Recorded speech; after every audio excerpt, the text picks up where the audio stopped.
Hey there guys, welcome back to the channel. As ever, it is amazing to see you. So this is another one in my series of nightclub photography or music photography, festival photography videos, basically to give you a hand and help you sort of on your career and on your way. So previously I've spoken about finding work in nightclubs and bands and things like that so you can build a portfolio to become a music photographer. And then I spoke about festivals, how to get into festivals and start becoming a specialist at shooting festivals. And in that last video, I briefly touched on getting into magazines. So what I thought I would do is I would dive into this a little bit further and give you an idea of how that works. Now, what I'm gonna do is I'm gonna try and find a magazine. Bear with me 2 seconds, come with me actually. I'll spin this around. Spin, spin, spin. Oh yeah, FYI, this is my studio. So just film in here, spin around, all of my light shapers, where I keep all my bits and bobs.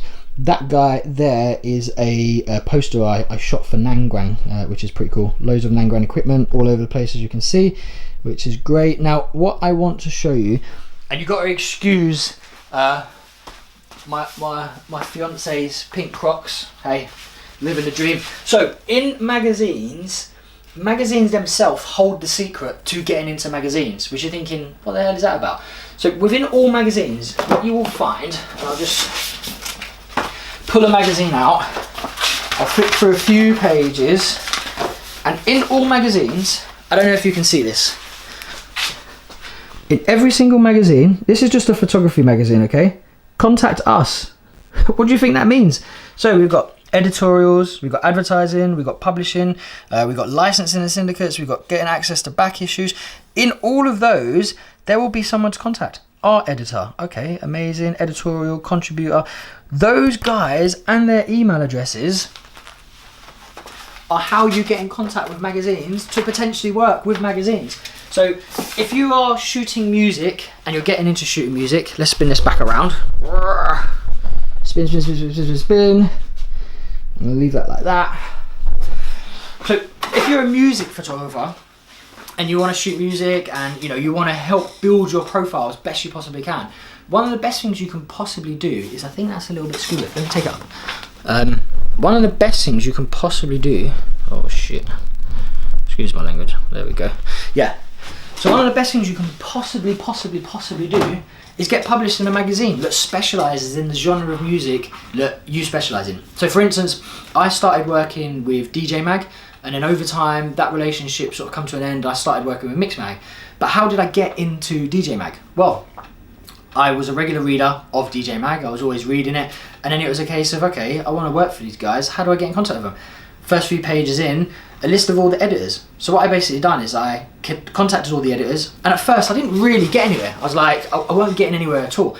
And that's understandable because I didn't have a good enough profile to be considered for that quality of work. So what I started to do is look at trying to provide them with stuff that was really exclusive. So I looked at opportunities in the scene around me that I thought were worth speaking about. And what was going on at the time is a guy lost his brother at a festival. His brother died in really tragic situations and it was really sad. And in the local community, they were putting on a party. And the party was a fundraiser to try and raise money to the charity and stuff. And I thought it was a really noble cause, and I was invited to come along and shoot it. So then I used that to go and approach DJ Mag, and I said, look, this is a really good cause. Look, hopefully he's going to get some publicity, and you guys can help with the publicity to raise funds for the cause and all the rest of it. So I almost provided them with exclusive news that was worthy of going into a magazine. Now, that won't work with all the scenarios you come across, but some of them may get a bite. You obviously then have the contact list within the magazine. You can then approach these guys. But what I did later on is I then got a little bit more tech savvy with it. So I looked at the list of all the editors and the people that are involved in all the magazines, and then I started connecting with them on LinkedIn. So I would look at a magazine, type the name in LinkedIn, search for the company, the magazine, make sure they match, and then I would connect with them in LinkedIn. Now, that's really useful because then you've created a direct connection with somebody that you want to work with. All you have to do is just keep on putting your portfolio in front of them. And you don't have to call them up, you don't have to keep on sending them direct mails. I could just write articles on my LinkedIn profile and share images on my LinkedIn profile, and hopefully these people will see because it's related to them in the same sort of industry. And I started to build up this network of people in publishing that I wanted to be close to, because I wanted to get my work in front of them. And then I went a little bit further and I started to find these guys on Facebook, I started to find them on Instagram, and I started editing them, and then I started connecting them. And I'm really sorry to all the editors out there at the moment, because you're probably going to get a barrage of people trying to contact you, and that's cool. The great thing with social media is you can decide who you do and don't connect with. And as an editor, it's great to have these resources, because you never know when a photographer might leave the country or a creative is not available, and you always need a resource to dive into to get the work. So it's not a bad thing. Don't sort of like hold me to it and sort of castrate me over it, so to speak. So you then connect with these guys, and I started connecting with them on Facebook and Instagram. And the reason I did that is because that's where my most up-to-date version of my portfolio was. And hopefully these guys would interact with it, and they would see it, and they could see the genre of work I was shooting, and the sort of, as my profile was building and as my work was getting better, hopefully I'd appeal to them more as somebody that they would issue a commission to. And that's how I started to work with magazines. And the great thing with working with a magazine is many people open that magazine and will see that you've shot pictures from. It's also a great marketing opportunity for you, and the feeling you get walking into a WH Smith's, reaching down to pick up a magazine, flicking through and seeing your images, and you walk up to the cashier to buy it, and you just have this little smug, warm feeling in your belly, like, yeah, I'm in this magazine, and you hand over your money and you walk away. And I always think it's really important as a photographer to hand over your money and buy the magazine, because you want to continue to support the magazine. Yes, you've been commissioned to shoot for them, and hopefully you've been paid for it, but you want the magazine to last forever.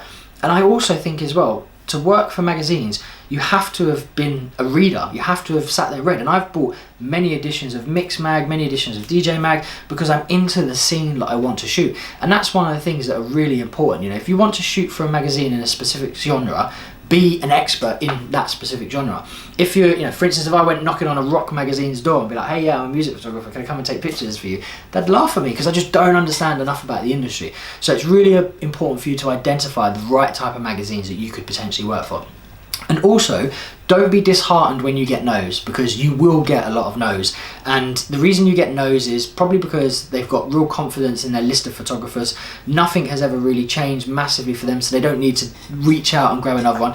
And early on in your career, your work simply will not be good enough. But that should be a catalyst in itself to want you to be better, to be able to get to that level. And how do you get to that level? Keep buying the magazines and looking at the photographers that are regularly featured in the magazines at their quality of work. That is your benchmark for success. When you can do that, you're good enough to be in the magazines, and that should hopefully guide you to be able to how to get into magazines, and also to make sure your work is in the right place. So again, I hope you enjoyed the video. If you have any questions, please pop them in the comments down below. It's been amazing having you around. Hit the subscribe button, and I will see you all next time. Take care. Bye bye.